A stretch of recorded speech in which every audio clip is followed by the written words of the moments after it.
What do you think the effect of free and widely available pornography is having on young people, especially men, in our society at this time?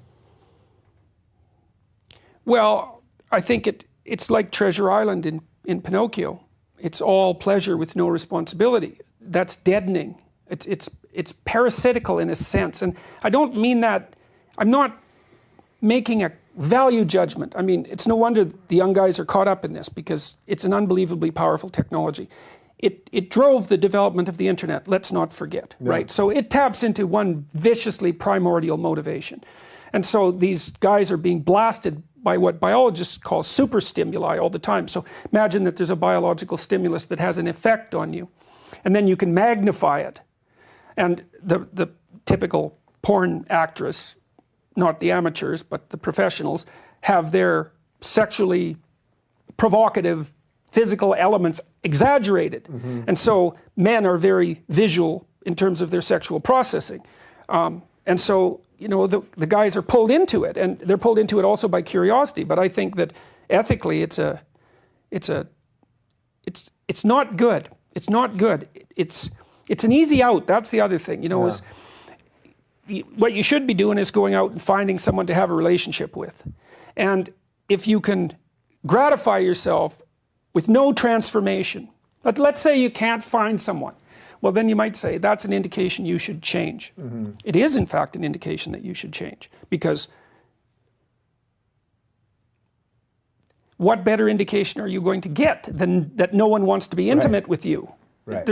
It's the ultimate rejection, and that's partly why men are terrified of it, and I understand that.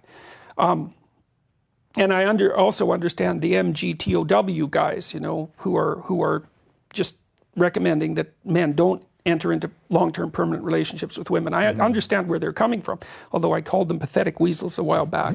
I shouldn't have done that.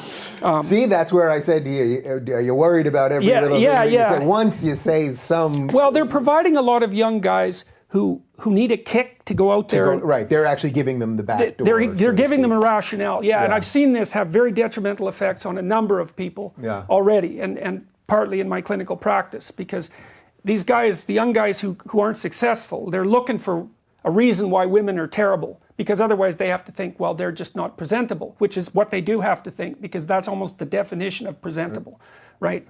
So, and then the MGTOW guys give them a rationale. You know, we are in a gynocentric world, and females have got control, and they'll like wipe you out if they have the opportunity. It's like, well, some females will do that to some guys some of the time, and sometimes it's brutal. I've had clients who've been dragged through the court systems and just ruined, and I was unable to help them. I did everything I could to maneuver and negotiate and plan and strategize so carefully to get them to do everything right, and it didn't help. I mean, the court systems can be absolutely brutal to men. It's awful. Yeah, that's really interesting. So the guys that are taking the easy out on that, so to speak, and disconnecting from having those relationships, in a way it's the same, it's just a different out that porn is replacing for that human connection too. So that's kind of fascinating.